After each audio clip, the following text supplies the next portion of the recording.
ഏറ്റവും നല്ല വരുമാനം ഗവൺമെൻറ് ജോലിയാണെന്ന് ഞാൻ പറഞ്ഞു. ഞാൻ അഭിപ്രായക്കാരൻ തന്നെയാണ്, അതിനോട് യോജിക്കുന്നു. പക്ഷേ ഗവൺമെൻറ് ജോലിക്കാരുടെ കൂട്ടത്തിൽ നിന്ന് ദീനിന് ഇൽമിന് നേതൃത്വം നൽകുന്ന പണ്ഡിതന്മാർ വരൽ വളരെ അപൂർവമാണ്. അത് ഫക്കീറന്മാരെന്നേ വരുള്ളൂ.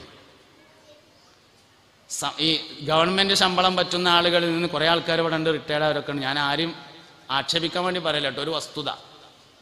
അവരിൽ നിന്ന് ദീനിന് നേതൃത്വം നൽകുന്ന ഖാളിമാർ, വിധികർത്താക്കൾ, ഖുത്ബോദുന്നവർ, പ്രഭാഷണം നടത്തുന്നവർ, ദർസ് നടത്തുന്നവർ, ഇങ്ങനെയുള്ള ആളുകൾ വരൽ വളരെ പ്രയാസമായിരിക്കും. എന്താ കാരണം എന്നറിയങ്ങൾ? എല്ലാവരും അങ്ങനെ പറയല്ല കേട്ടോ, എല്ലാവരും അങ്ങനെ പറയല്ല. ആകെ 150 ദിവസമേ പണിയുള്ളൂ. ആ 150 ദിവസത്തിന് മുഴുവൻ ഹാജരാവില്ല. ഹാജരായ ദിവസം ഒരു ഒപ്പിടണമെങ്കിൽ പൈസ വേറെ കൊടുക്കണം. ഇതന്നെ സംഗതി. 1000 ഉറുപ്പ്യക്ക് പണിയെടുത്തിട്ട് 950 ഉറുപ്പ്യ മതി എന്ന് പറഞ്ഞാൽ ബർക്കത്തുണ്ടാവും. 1000 ഉറുപ്പ്യക്ക് പണിയെടുത്തിട്ട് 1500 ഉറുപ്പ്യക്ക് വാശി പിടിച്ചാൽ ബർക്കത്തില്ലാത്ത 500 ഉറുപ്പ്യ വരും. അതന്നെ സംഗതി. ഉള്ള പണി നേരങ്ങത്തിൽ എടുത്താൽ മതി, ബർക്കത്തുണ്ടാവും. ഉള്ള പണി നേരങ്ങത്തിൽ എടുക്കണം. അതിന് വേറെ നൈപ്പൂലി പറഞ്ഞിട്ട് വേറെ വാങ്ങാതിരിക്കണം. എക്സ്ട്രാ ഡ്യൂട്ടി ഉണ്ടെങ്കിൽ അത് ഏറ്റെടുത്ത് ചെയ്യണം. അല്ലാതെ ശമ്പളം കുറക്കണം എന്നല്ല ഞാൻ ഈ പറഞ്ഞതിൻ്റെ അർത്ഥം. കിട്ടുന്ന ശമ്പളത്തിനനുസരിച്ച് ആത്മാർത്ഥതയോടെ ജോലി ചെയ്യുകയാണെങ്കിൽ സംഗതി ബറക്കത്തുണ്ടാവും. അല്ലെങ്കിൽ ബറക്കത്തില്ലാത്ത സമ്പത്തായിട്ട് മാറും. ഗവൺമെൻറ് ജോലിക്ക് എല്ലാവരും പരിശ്രമിക്കണം. ഏറ്റവും നല്ല വരുമാന മാർഗം അതാണ്. ഞാനതിനെ 100% പിന്തുണക്കുന്നു. പക്ഷേ ജോലി ഇല്ലാത്തവൻ്റെ സ്വഭാവവും ജോലിയുള്ളവൻ്റെ സ്വഭാവവും വ്യത്യാസപ്പെടുന്നുണ്ട്. ഒരു പണി കിട്ടാൻ വേണ്ടിയിട്ട് കഴുതക്കാല് വരെ പിടിക്കാൻ തയ്യാറാവും. ജോലിയാണ് കിട്ടിയാൽ ചില പോലീസ് സ്റ്റേഷനിൽ ചെന്നാൽ, ചില പഞ്ചായത്ത് ഓഫീസിൽ ചെന്നാൽ, ചില വില്ലേജ് ഓഫീസിൽ ചെന്നാൽ മോത്ത് കോക്കാത്ത കുറച്ച് സൈസ് മനുഷ്യന്മാരുണ്ടാവും അവിടെ. ഒരു ജോലി കിട്ടുന്നതിന് മുന്നേ ഈ സ്വഭാവം ഒന്നല്ല, ജോലി കിട്ടിയതിൻ്റെ ശേഷം ഈ സ്വഭാവത്തിലേക്കാണ് മാറിയതാണ്. അവിടെ നിന്ന് മാറിയിട്ട് ഈ തൊഴിൽ എന്തിനുള്ളതാണ്, ഞാനിതിൻ്റെ ശമ്പളം പറ്റുന്നത് എന്തിനാണ് എന്ന ബോധ്യത്തോടു കൂടി നന്നായിട്ട് പ്രവർത്തിക്കാൻ തയ്യാറുണ്ടെങ്കിൽ ബർക്കത്തുണ്ടാവും, മക്കൾ നേരാവുകയും ചെയ്യും. അപ്പോൾ തൊയ്യിബാവുകയും ചെയ്യും, അല്ലെങ്കിൽ തൊയ്യിബാവൂല എന്നാണ് ഞാൻ പറഞ്ഞത്. കഴിഞ്ഞ 2 കൊല്ലം മുമ്പ് ഞാനൊരിക്കൽ മദീനയിൽ ചെന്ന സമയത്ത് അവിടെ ഒരു സുഹൃത്തിനെ പരിചയപ്പെട്ടു. അപ്പോൾ അയാളിനോട് സങ്കടകരമായ ഒരു കാര്യം പറഞ്ഞു. അയാൾക്ക് വിദേശ രാജ്യങ്ങളിൽ നിന്ന് ഫർണിച്ചർ ഒന്നിച്ചിറക്കിയിട്ട് അത് കടകളിൽ സെയിൽ ചെയ്യുക, എന്നിട്ട് പൈസ പിരിക്കുക, ഇങ്ങനത്തെ ഒരു കമ്പനിയാണ്. ഒരു രജിസ്റ്റേർഡ് കമ്പനിയാണ്. ചൈനയിൽ നിന്നും മലേഷ്യയിൽ നിന്നുമൊക്കെ നല്ല 1-ാം തരം ഫർണിച്ചറുകൾ ഇറക്കിയിട്ട് കടകളിലൊക്കെ കൊടുക്കുക, എന്നിട്ട് പൈസ പിരിക്കുക. അങ്ങനെ കുറേ ജോലിക്കാരൊക്കെ ഉള്ള ഒരു കമ്പനിയാണ് അയാൾ നടത്തുന്നത്. 6 മാസത്തെ ലീവിന് എല്ലാ ഇടപാടുകളും മാനേജറെ ഏൽപ്പിച്ചുകൊണ്ട് നാട്ടിൽ പോന്നു. 6 മാസം കഴിഞ്ഞ് ചെന്നപ്പോഴേക്ക് ഇതേപോലത്തെ വേറൊരു കമ്പനി രജിസ്റ്റർ ചെയ്തിട്ട് അതിൻ്റെ പേരിൽ സാധനങ്ങൾ ഇറക്കിയിട്ട് വിതരണം ചെയ്യാൻ ആരംഭിച്ചിട്ടുണ്ട്. ഇയാൾ വന്നേക്കിന് കയ്യും കണക്കും കൊടുത്തുകൊണ്ട് പറഞ്ഞു ഞാൻ പോകുകയാണ്. ഒരാളെ ശമ്പളത്തിൽ നിന്നിട്ട് അതേമാതിരത്തെ വേറെ കമ്പനി രജിസ്റ്റർ ചെയ്തിട്ട് സാധനം ഇറക്കിങ്ങാണ്ട് സെയിൽ ചെയ്തിട്ട് മജ്‌ലിസുന്നൂർക്ക് 313 ഉറുപ്പ്യ വേണ്ട, ബദരീങ്ങളോ അവൻ്റെ 313 ഉറുപ്പ്യ കാത്തിക്കല്ല കുട്ടികൾ നന്നാവാൻ വേണ്ടിയിട്ട്. ഇതന്നെയാണ് ഈ പറഞ്ഞ സംഗതി. അപ്പം മുതലിൽ ബറക്കത്ത് നഷ്ടപ്പെടുന്നതിന് കുറേ കാരണങ്ങളുണ്ട്. ജിദ്ദയിൽ ജോലിയാണ്, അല്ലെങ്കിൽ UAE ജോലിയാണ്, കഫ്തീരിയയിലാണ് ജോലി. 1500 റിയാൽ കൂലിയുണ്ട്. കൊറോണ വന്നപ്പോൾ അവൻ പറഞ്ഞു മുതലാളിനോട് 1500 പോരാ, എനിക്ക് 2500 വേണമെന്ന് പറഞ്ഞു. മുതലാളി പറഞ്ഞു ഞാൻ എനിക്കൊരു 2000 ഒപ്പിച്ച് തരാമെന്ന് പറഞ്ഞു. പറ്റൂല, 2500 വേണം, അല്ലെങ്കിൽ നിങ്ങൾ ഹുറൂജ് അടിച്ചാൽ ഞാൻ പോകുകയാണ് പറഞ്ഞു. ഓനോട് പോയാൽ മുതലാളിയുടെ കഫ്തീരിയാണ് പൊളി. പിന്നെ മുഅ്മിനീങ്ങളെ, അപ്പം അതുകൊണ്ട് കാര്യങ്ങളെ ഗൗരവത്തിൽ കാണണം. സന്താന പരിപാലനം, അടുത്ത ഉമ്മത്തിന് വേണ്ടിയുള്ള നീക്കിരിപ്പ് എന്നൊക്കെ പറഞ്ഞാൽ 4 പ്രധാനപ്പെട്ട കാര്യങ്ങളാണ് അടുത്ത തലമുറയ്ക്ക് നമ്മൾ കൈമാറി കൊടുക്കേണ്ടത്. അതിലൊന്ന് ഈമാൻ കൈമാറണം, ഒരു കേടുമില്ലാതെ. നമ്മളെ മക്കൾക്ക്, അടുത്ത സമൂഹത്തിന് ഈമാൻ അടുത്ത തലമുറക്ക് കൈമാറാൻ കഴിയണമെങ്കിൽ ഈമാനിൻ്റെ അടിസ്ഥാനം മനസ്സിലാക്കിയിരിക്കണം. ഈമാനിനൊരു അടിസ്ഥാനമുണ്ട്. ഈമാനിൻ്റെ ഏറ്റവും പ്രധാനപ്പെട്ട അടിസ്ഥാനം എന്ന് പറഞ്ഞത് ലാ ഇലാഹ ഇല്ലല്ലാഹ് അല്ല, ലാ ഇലാഹ ഇല്ലല്ലാഹ് മുഹമ്മദുർ റസൂലുള്ളാഹിയാണ്. നിങ്ങൾക്ക് മനസ്സിലായോ എന്നറിയില്ല. പരിശുദ്ധമായ ദീനുൽ ഇസ്ലാം മുന്നോട്ട് വെക്കുന്ന ഒരുപാട് വിശ്വാസങ്ങളുണ്ട്. അതൊക്കെ ഒരാൾക്ക് ബോധ്യപ്പെടണമെങ്കിൽ മുഹമ്മദ് നബിയിൽ വിശ്വാസം വേണം. അള്ളാഹിനെ കൊണ്ട് വിശ്വസിക്കുക. മുഹമ്മദ് നബിനെ മനസ്സിലായില്ലെങ്കിൽ അള്ളാഹിനെ കൊണ്ട് വിശ്വാസം വരില്ല. അള്ളാഹുവിൻ്റെ മലക്കുകളെ കൊണ്ട് വിശ്വസിക്കുക. മുഹമ്മദ് നബിനെ വിശ്വാസം ഇല്ലെങ്കിൽ മലക്കുകളെ വിശ്വാസം വരില്ല. അള്ളാഹുവിൻ്റെ കിതാബുകളെ വിശ്വസിക്കുക. പരിശുദ്ധ ഖുർആൻ ഉൾപ്പെടെയുള്ള ഗ്രന്ഥങ്ങളിൽ ഒരാൾക്ക് വിശ്വാസമാണെങ്കിൽ മുഹമ്മദ് നബിയിൽ വിശ്വാസം വേണം സല്ലല്ലാഹു അലൈഹി വസല്ലം. സ്വർഗം കൊണ്ട് വിശ്വസിക്കുക. സ്വർഗം എങ്ങനെയെന്ന് ഇപ്പം നമുക്ക് മനസ്സിലാവുമോ? ഇല്ല. സ്വർഗത്തിൽ എന്തൊക്കെ കുറേ ഉണ്ട് എന്നേ മനസ്സിലാവുള്ളൂ, എന്താന്ന് മനസ്സിലാവില്ല. സ്വർഗത്തെ പറ്റിയപ്പോൾ പരമാവധി നമുക്ക് അറിയണ കാര്യം എന്താ വെച്ചാൽ കുറേ തിന്നുണ്ട് എന്നാണ്. അതിലുണ്ട് മുന്തിരി തോട്ടവും റുമ്മാന, രസമുള്ളതാ കദളിപ്പഴം തിന്നാനാ. പക്ഷെ അതിനൊരു പ്രശ്നമുണ്ട്. അതെന്താ പറയുക? നിങ്ങൾ ലാവിഷായാൽ രസം നഷ്ടപ്പെടും. മനസ്സിലായില്ല. മത്തിക്ക് എന്താ വില എന്ന് ചോദിച്ചു മീൻകാരനോട്. അതിൽ പറഞ്ഞു 2 കിലോ 50 ഉറുപ്പ്യാണ്.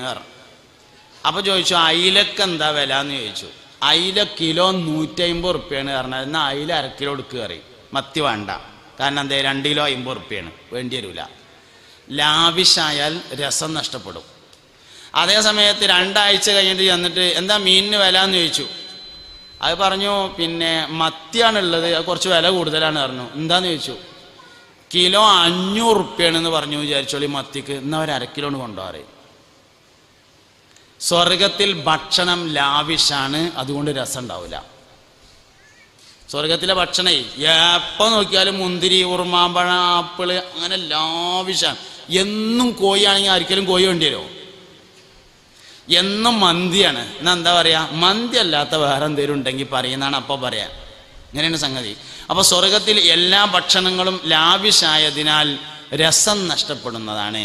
അതുകൊണ്ട് നമുക്കിപ്പോൾ പരമാവധി മനസ്സിലായി എന്ന് തോന്നുന്ന സ്വർഗമാണ്, അതും മനസ്സിലായിട്ടില്ല.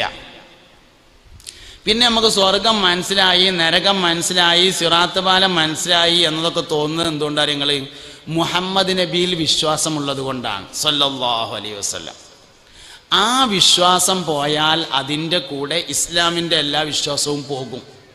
അതുകൊണ്ട് മുഹമ്മദ് നബി സല്ലല്ലാഹു അലൈഹി വസല്ലമയെ മനസ്സിലാക്കുക എന്നതാണ് ഈമാനിൻ്റെ അടിസ്ഥാനം.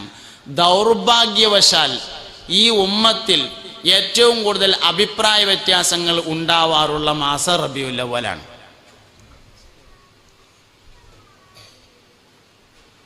ശരിയോ തെറ്റോ?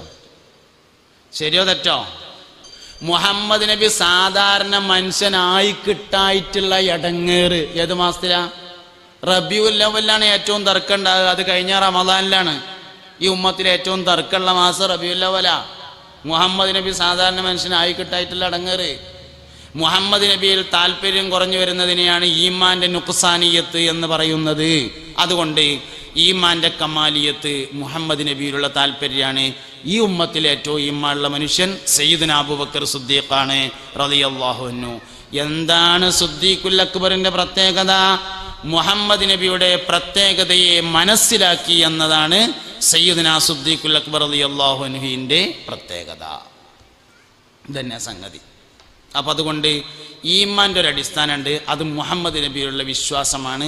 ഇത് നമ്മൾ പുതിയ തലമുറയെ പഠിപ്പിച്ചാൽ അവരിൽ നിന്ന് അടുത്ത തലമുറക്ക് കിട്ടും. ഈമാൻ കൈമാറ്റം ചെയ്യപ്പെടും. എങ്ങനെ പഠിപ്പിക്കുക? വീട്ടിലെ എല്ലാ കാര്യങ്ങളും മുഹമ്മദ് നബിയുമായി ബന്ധപ്പെടുത്തണം. അപ്പോൾ ചോറ് വയ്ക്കുമ്പോൾ കുട്ടിനോട് പറയണം, മോനെ വറ്റ് ചാടല്ലോ, ചാടിയ ഭക്ഷണം എടുത്തു കഴിച്ചാൽ ഭ്രാന്ത്, കുഷ്ഠം, വെള്ളപ്പാണ്ട് തുടങ്ങിയ രോഗങ്ങൾ ഉണ്ടാവൂല എന്ന് അഷ്റഫുൽ ഖൽഖ് ത്വാഹ നബി പറഞ്ഞിട്ടുണ്ട്. അങ്ങനെ പഠിപ്പിക്കുക.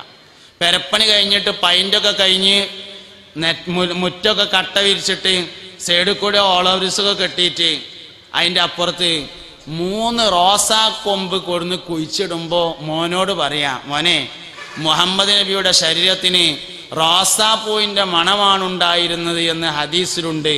അതുകൊണ്ട് നമ്മളെ മുറ്റത്ത് 3 റോസാ കൊമ്പ് കുഴിച്ചിട്ടാണ് എന്ന് പറഞ്ഞാൽ റോസാ കൊമ്പിനെ മുഹമ്മദ് നബിയോട് പിന്നെ നമ്മൾ പരിചയപ്പെടുത്തി. ഇങ്ങനെ മുഹമ്മദ് നബി സല്ലല്ലാഹു അലൈഹി വസല്ലം പഠിപ്പിക്കപ്പെട്ടാൽ മാത്രമാണ് ഈമാൻ നിലനിൽക്കുക. ഏത് വിഷയങ്ങളെ പഠിക്കുന്നതും അതിൻ്റെ ആളെ വെച്ചിട്ടാണ്. ഇസ്ലാമിൻ്റെ വിമർശകർ ഏറ്റവും കൂടുതൽ വിമർശിക്കാറുള്ളത് മുഹമ്മദ് നബിയെയാണ്. അതുകൊണ്ട് ഇസ്ലാമിനെ പഠിക്കുന്നവർ ഏറ്റവും കൂടുതൽ പഠിക്കേണ്ടതും മുഹമ്മദ് നബിയെയാണ് സല്ലല്ലാഹു അലൈഹി വസല്ലം. ഇതാണ് ഈമാൻ്റെ അടിസ്ഥാനം. അത് കുട്ടികളെ നല്ലോണം പഠിപ്പിച്ചാൽ ഓലെ ഈമാൻ എവിടേക്കും പോവില്ല, നിരീശ്വരവാദിയാവില്ല, യുക്തിവാദിയാവില്ല, സർവമത സത്യവാദിയാവില്ല, ഒന്നും ആവില്ല. അല്ലെങ്കിലും അതിലൊന്നും വലിയ കഥയില്ല, പറഞ്ഞവർക്ക് തന്നെ അതിൽ വിശ്വാസം ഉണ്ടാവില്ല. ഇപ്പം ഈ ലിബറലിസം എന്ന് പറഞ്ഞിട്ട് പുതിയൊരു സംഭവമാണല്ലോ. ലിബറലിസം എന്ന് പറയുന്നത് ഒരു പഴയ 16-ാം നൂറ്റാണ്ടിൽ AD 1600 കൊണ്ടുവന്ന ഒരു തത്വമാണത്. 16-ാം നൂറ്റാണ്ടിൽ പിന്നെ അത് വളരെ നവീകരിച്ച് ഒരു 19-ാം നൂറ്റാണ്ടായപ്പോഴേക്ക് വന്നിട്ടുണ്ട്. ഇതാദ്യമായി കൊണ്ടുവരുന്നത് ഒരു അമേരിക്കൻ ചിന്തകനായിരുന്ന ജോൺ ലോക്ക് എന്ന് പറയുന്ന ആളാണ്. അദ്ദേഹം ഈ ലിബറലിസം എന്ന് പറയുന്ന സർവത്ര സ്വതന്ത്രതാവാദം ആദ്യമായി കൊണ്ടുവരുന്നത് 3 കാര്യങ്ങൾക്ക് വേണ്ടി മാത്രമാണ്. ഒന്ന്, പുരാതനമായ കാലഘട്ടത്തിൽ നമ്മുടെയൊക്കെ നാടുകളിൽ രാജാക്കന്മാർക്ക് ദിവ്യത്വം കൽപ്പിച്ചിരുന്നു. രാജാവ് ദൈവത്തിൻ്റെ പ്രതിപുരുഷനാണ് എന്ന് വിശ്വസിച്ചിരുന്നു.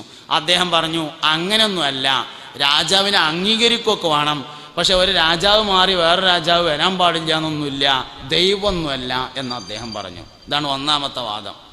രണ്ടാമത്, പുരോഹിതന്മാർക്ക് ദിവ്യത്വം കൽപ്പിച്ചിരുന്നു. എന്തെങ്കിലുമൊക്കെ തെറ്റൊക്കെ ചെയ്താൽ പുരോഹിതന്മാരോട് ചെന്നിട്ട് പറഞ്ഞാൽ ഞാൻ എനിക്ക് പൊരുത്തപ്പെട്ടു എന്ന് പറഞ്ഞാൽ അത് ഇല്ലാതെയാകും എന്ന് വിശ്വസിച്ചിരുന്നു.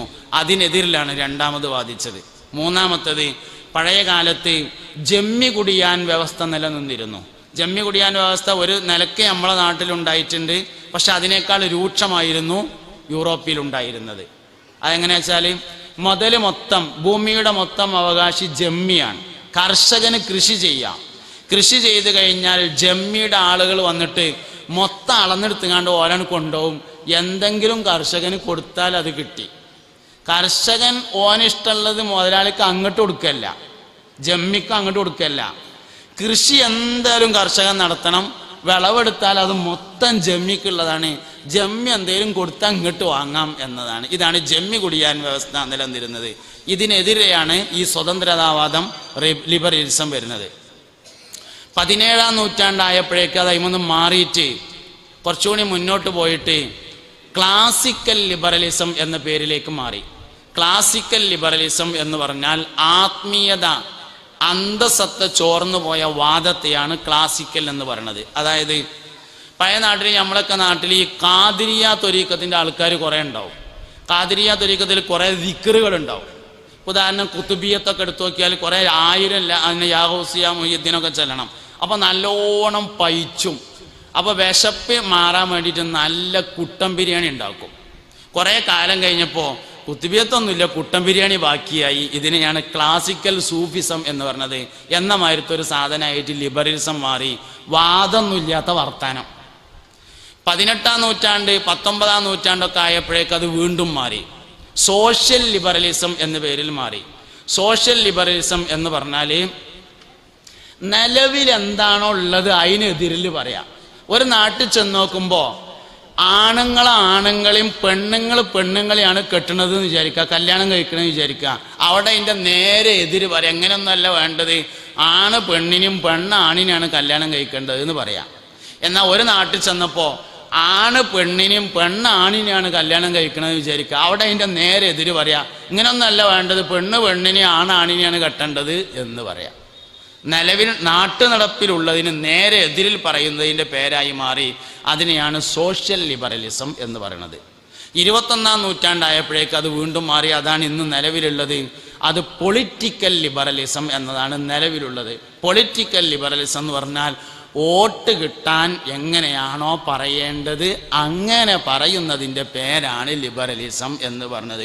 വോട്ടണ്ട് കിട്ടൂല എന്ന് കണ്ടാൽ മാറ്റിയാണ്ട് പറയും. അതന്നെ സംഗതി. അതാണ് ഇപ്പം ഇന്ന് നിലവിലുള്ളത്. അതിലൊന്നും നമ്മൾ അങ്ങനെ ഒരു ബേജാറാകേണ്ട കാര്യമൊന്നുമില്ല. ഈമാൻ സംരക്ഷിക്കപ്പെടാണ് വേണ്ടത്. എന്നാൽ ഇതൊന്നും ഉണ്ടാവില്ല. ഈമാൻ സംരക്ഷിക്കപ്പെടണമെങ്കിൽ മുഹമ്മദ് നബി സല്ലല്ലാഹു അലൈഹി വസല്ലമ തങ്ങളെ ആഴത്തിൽ പഠിപ്പിക്കണം. ഈമാനിൻ്റെ അടിസ്ഥാനം മുഹമ്മദ് നബിയോടുള്ള താല്പര്യമാണ് എന്ന് നമ്മൾ മനസ്സിലാക്കണം. ലാനത്തുല്ലാഹി അലൈഹി ആയ അബൂജാഹിലിന് അള്ളാന്റെ കാര്യത്തിൽ അഭിപ്രായ വ്യത്യാസം ഉണ്ടായതല്ല. ഈ മക്കത്ത് ഒരു നബി ഉണ്ടാകുകയാണെങ്കിൽ ബഹുമാനപ്പെട്ട ഞാൻ അവറുകളാണ് അതാകേണ്ടിയിരുന്നത്. അതാ യത്തീം കുട്ടി ആയത് ശരിയായില്ല എന്നുള്ളതാണ് അബൂജാഹിലിനുണ്ടായ പ്രശ്നം. അതുകൊണ്ട് ഈമാന്റെ അടിസ്ഥാനം മുഹമ്മദ് നബി സല്ലല്ലാഹു അലൈഹി വസല്ലമയോടുള്ള താല്പര്യമാണ്. മക്കളെ പഠിപ്പിക്കണം, കുട്ടികളെ പഠിപ്പിക്കണം, അടുത്ത തലമുറയെ പഠിപ്പിക്കണം. അങ്ങനെ ഉമ്മത്തിന്റെ ഈമാൻ സംരക്ഷിച്ച് നിർത്തിയിട്ട് അടുത്ത തലമുറക്ക് കൈമാറാൻ